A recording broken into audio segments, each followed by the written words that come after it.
ઈડરના ઈડરિયા ગઢ પર ભીષણ આગ, ફાયર ટીમે કાબુ માટે અનેક પ્રયત્નો ચાલુ કર્યા. ઈડર ખાતે આવેલા ઐતિહાસિક ઈડરિયા ગઢ પર અચાનક આગ લાગતા તંત્ર દોડતું થયું છે. ગઢ વિસ્તારમાં રૂખી રાણીના માળિયા નજીક સૂકા ઝાડ, ઝાંખર અને વનસ્પતિ બળીને ખાખ થઈ જવાના અહેવાલ મળ્યા છે. આગ લાગતા આસપાસના પહાડી વિસ્તારમાં ધુમાડાના ગોટા દેખાતા સ્થાનિકોમાં ચિંતા ફેલાઈ હતી. ઘટનાની જાણ થતાં ફાયર વિભાગની ટીમ સ્થળ પર પહોંચી આગને કાબૂમાં લેવા પ્રયાસ કરી રહી છે. પહાડી અને કઠિન ભૂપ્રદેશના કારણે આગ પર કાબૂ મેળવવામાં મુશ્કેલી પડી રહી છે.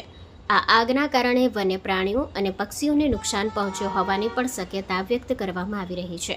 આગ લાગવાનું ચોક્કસ કારણ હજુ અકબંધ છે. તંત્ર દ્વારા તપાસ હાથ ધરાઈ છે અને આગ સંપૂર્ણપણે બુઝાવવા કામગીરી ચાલુ છે. Story report by Jitendra Solanki, Sabarkantha. Mangal medical store. દરેક પ્રકારની દવાઓ પર ડિસ્કાઉન્ટ મળશે. હોસ્પિટલ રોડ, કોસ્મોસ બેંકની બાજુમાં, ડૉક્ટર દમયંતીબેન ગણાત્રા હોસ્પિટલની સામે, ભુજ. Mobile number 9428234840.